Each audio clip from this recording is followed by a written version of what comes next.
Hello, everybody. Scott Golden here with the Golden Opportunities Coaching YouTube channel. Welcome to those of you who are new. Welcome back to those of you who are seasoned veterans. What we do around here is bring about a combination of pro wrestling, old school and new school, all points in between. We do what we can, where we can, and ultimately bring about a decent connective there. AEW Dynamite is the program for today, and ultimately we get the run here. AEW Tag Team Champions Jungle Boy and Luchasaurus come out alongside Christian Cage. They open the show watching the Tag Team Battle Royal. Participants are the Best Friends, Butch and Blade, John Silver, and Alex Reynolds of the Dark Order, Gun Club, FTR, Santana Ortiz, Fish and O'Reilly 2.0, Private Party, and the Young Bucks. Reynolds, Blade, and Gun Club are eliminated early. Butcher gets a little bit taking out Adam Cole, eliminating Fish and O'Reilly. Fish and O'Reilly eliminated him. They worked together to send Chuck Taylor out as well. Dax Harwood eliminated both members of Private Party. Matt Hardy walked out on them in response to this. Santana eliminates both members of 2.0, but then the Young Bucks eliminate Ortiz. The Bucks and FTR faced off, but Fish and O'Reilly interrupted, and then they reset. FTR eliminates Nick Jackson. Orange Cassidy saves Trent from being eliminated before a commercial break. Fish is eliminated during the commercial break. Once Tully Blanchard tried to help Crash eliminate Silver. Silver turned around and sends Crash over the top. A bunch of moves until we get Santana and Trent staring each other down, and kind of takes you back to the parking lot brawl they did a few years ago. Strikes until O'Reilly and Matt Jackson eliminate them, and then they jockey for position on the apron. The Final four: Matt Jackson, O'Reilly, Dax, and Silver. O'Reilly and Dax fight on the apron until Fish returns and eliminate Dax without being in the match. Silver is then running crazy, hits a house fire, super kick from Matt, and then a double team from him and O'Reilly. Matt eliminates Silver, and O'Reilly eliminates Matt to win. Post-match, the Bucks and Red Dragon are angry at each other. Hangman Cage comes out trying to attack Dragon as revenge for their cheap shot. And the Bucks didn't really try to save them at that point. Adam Cole comes out and attacks Page from behind, but Page gets the advantage. Dragon pulls Cole out of the way and the buckshot lariat, but then Silver attacks them, allowing Page to hit the buckshot on O'Reilly. Page then grabs the mic and says it's story time. There was once a young man named Adam who won world championship everywhere he went. He's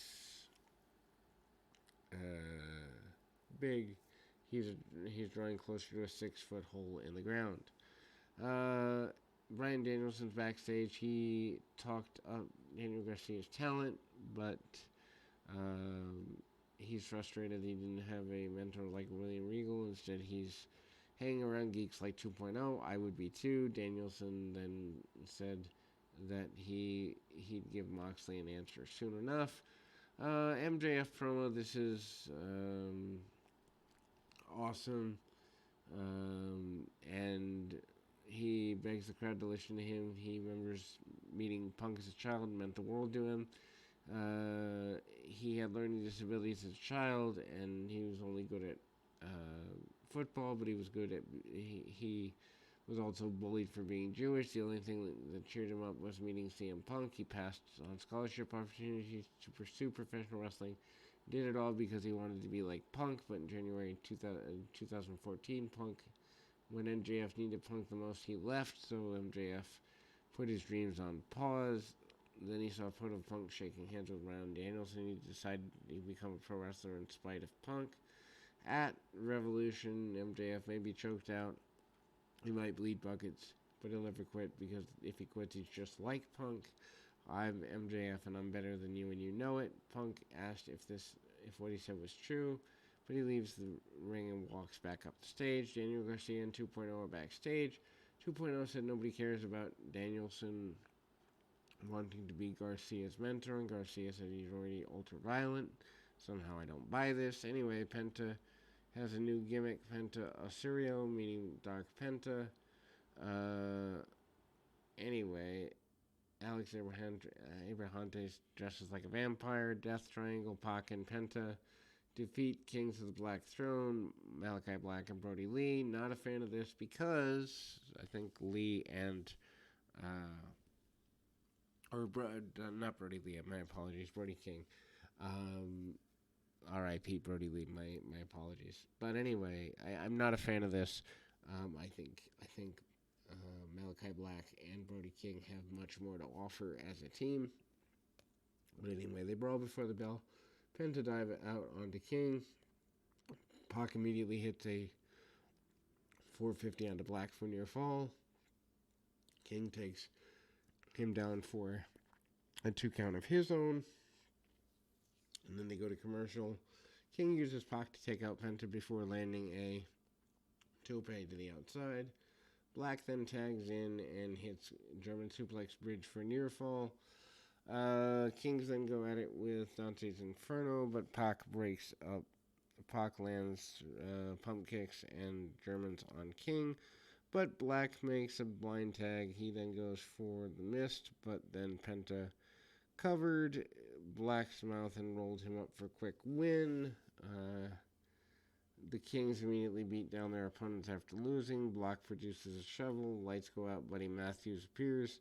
He makes his debut. He confronts Black before swerving and turning to attack Penta. King then wipes out all the security people coming, and they curve stomp Penta into a chair. Video package hyping Britt Baker Thunder Rosa for the Women's Championship. Rosa said this time the win would finally count. Chris Jericho and Eddie Kingston confrontation. Security in the ring. Kingston's already annoyed he didn't get the point of the confrontation in the ring. I'm not a sports entertainer. This is wrestling company. Jericho said sports entertainment will actually be entertaining. He's got a story. When they signed Eddie Kingston, Jericho thought to himself, who is that? Because Kingston looks like a enhancement talent, and then Kingston wrestled and talked, and Jericho realized he was special. He knew Kingston would become a big-time babyface. Kingston asked what's a babyface. Jericho continued to compliment Kingston in a backhanded way. Jericho thinks Kingston's just jealous because by the time Jericho was 38, he had done everything there was to do in pro wrestling. Deep down inside, Kingston doesn't think he'll get to Jericho's level. Kingston comes back and says the only reason Jericho got all those accolades is because Kingston wasn't there. Kingston won't politic backstage like Jericho. So then Kingston asks for a fight at Revolution. Jericho Kingston has achievophobia. He's afraid of success. Kingston's very first hero was his uncle, and he was a failure. Same with his father. Deep down inside, Kingston thinks he's a failure too. Jericho said he's the top guy in the company, and if Kingston wants him at Revolution, he's got it. If Kingston wins, Jericho will look Kingston in the eye and tell him he has his utmost respect. Kingston said that if they wrestle, he wants classic Jericho, the Jericho that Levesque hated, the Jericho that had given Kingston, the Jericho that could see in Kingston's eyes that he's a loser.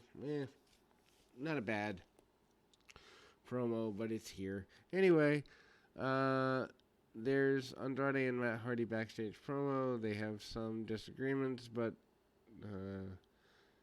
Hardy wants to team with Andrade and Isaiah Cassidy to take on Sting, Darby Allin, and Sammy Guevara, the first ever Tornadoes Trios match at Revolution. Please, no, just no.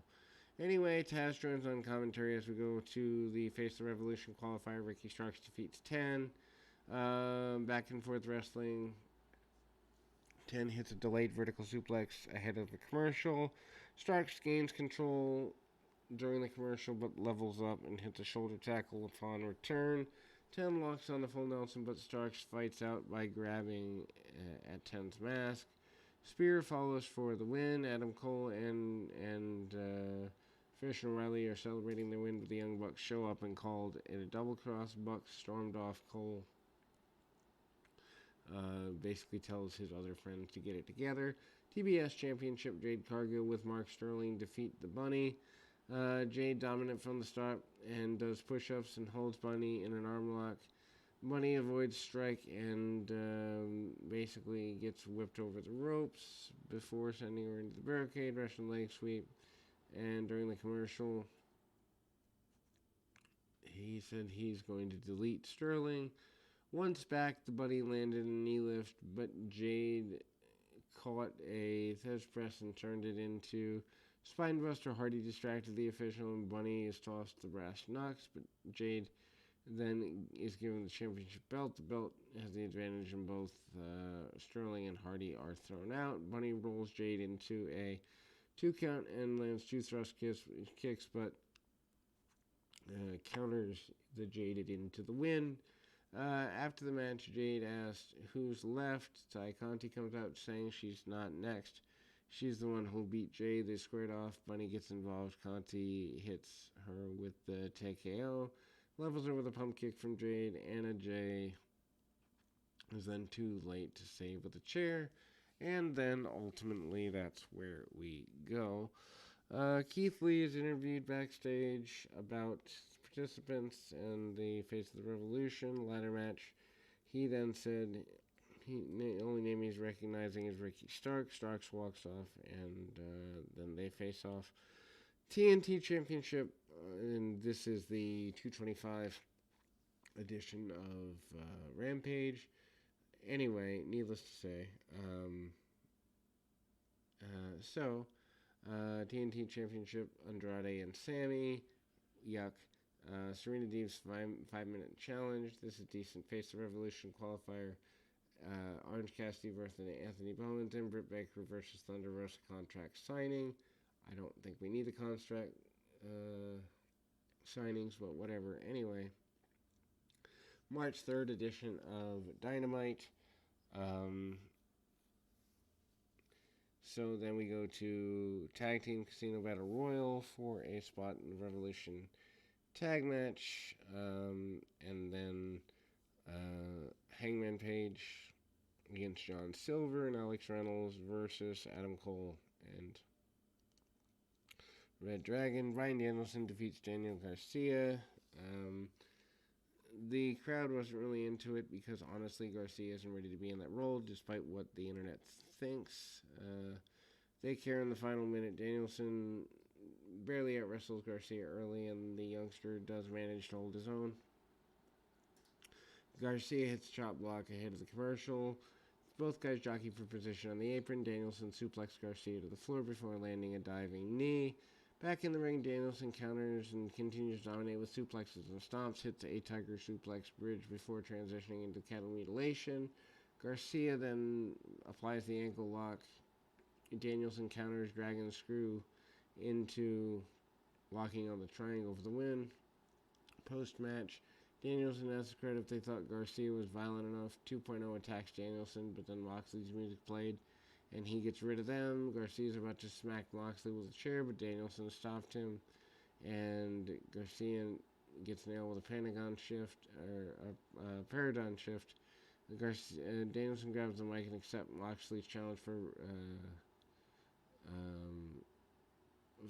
for the pay-per-view, but he says don't be surprised if he's the only one bleeding. Anyway, not really a fan of the ending of this, but overall that MJF promo and Ricky Starks being in the ladder match and other things were decent enough. We'll be back with more right after this.